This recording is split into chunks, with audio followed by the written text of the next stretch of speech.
Hello, wonderful, talented students. Today we are doing 4.6, lesson 4.6, online banking. You will need a 4.4, 4.6 notes, a pencil or pen, and a calculator.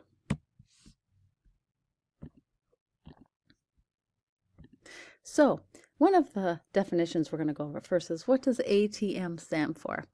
ATM stands for automatic teller machine. Kind of makes sense. This allows you to withdraw, deposit money, see your account balance, and do transfers at any time of the day. So this lesson is really about banking fees, and what you're going to be doing is adding up the amount of fees that somebody will have in their account every month. Here are some Bremer Bank fees at one time. So you can see that if you don't even use your account, sometimes you will have a fee. Overdraft fee was $35. There's domestic wire transfers, inbound or outbound, and then there's this here's your non-bank ATM fee of $275. Okay, so there's just an example of some bank fees. Here is your formula. You're gonna take your basic monthly charge, add any bill payment fees, add any statement fees, add any ATM fees, add any cash advance fees.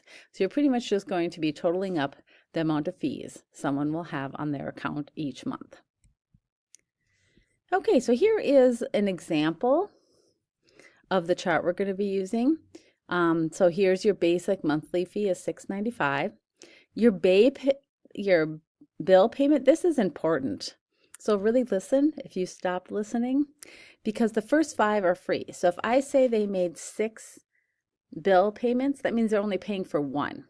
Okay, if they made 10, they're only paying for 5 because the first 5 are free. Then if they have a printed statement, replace lost card, overdraft, international wire transfer, and then here's some of the ATM fees. Now, the cash advance fee is 2%.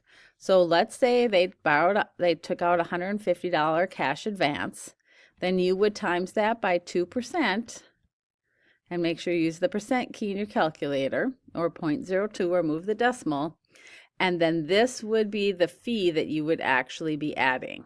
Okay, so this is going to vary right here depending on how much they're taking out.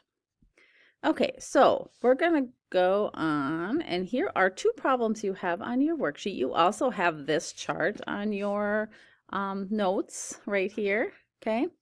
And then 2 problems. So I want you to work these 2 problems, and I would write them out, what each one of these is, and then you're going to add them up, and then I'll go ahead and do them for you so you can make sure you're doing it right. So again, pause, work the videos, and then come back. Okay, so let's look at these 2. Alan Booker's service charges were basic charge, 8 bills paid, a lost card replacement, 4 ATM transactions. 2 were national and 2 were out of network. So I'm going to write this out first so you can see. So we're going to do $6.95 because that's the service fee. Plus, now I'm going to write this out, 50 cents. And remember, he had 8. But remember, the first 5 are free. So he's just going to have 3 plus $5 for the last card plus 2 national and 2 out of network. So 2 of those are going to cost him $2 plus 2 are going to cost him $3. So if I add this all up, now like I said, sometimes putting this all into your calculator, there's a possibility you're going to make a mistake. So I would go through and then maybe just write it out as simple as you can. Okay, plus 4 plus 6. So I've just simplified this, and you should have gotten 23.45.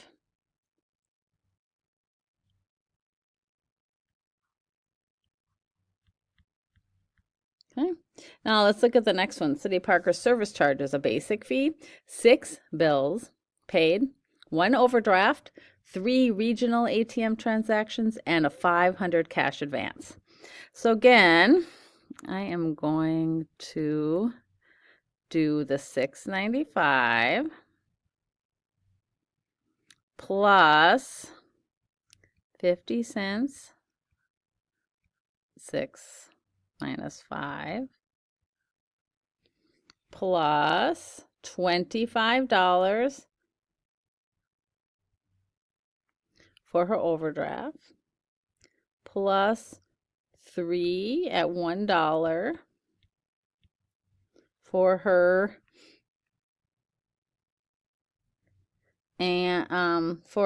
ATM, and then I have to take 2% times, and remember parenthesis 500 to figure out what that is. So then I would add the $6.95, make it simpler, plus 50 cents, plus 25, plus $3, plus $10. So 2% of 500 is 10. And you should get $45.45 or that month's fees. Okay. So ask me if you have any questions about these two. Otherwise, you can go on to the practice.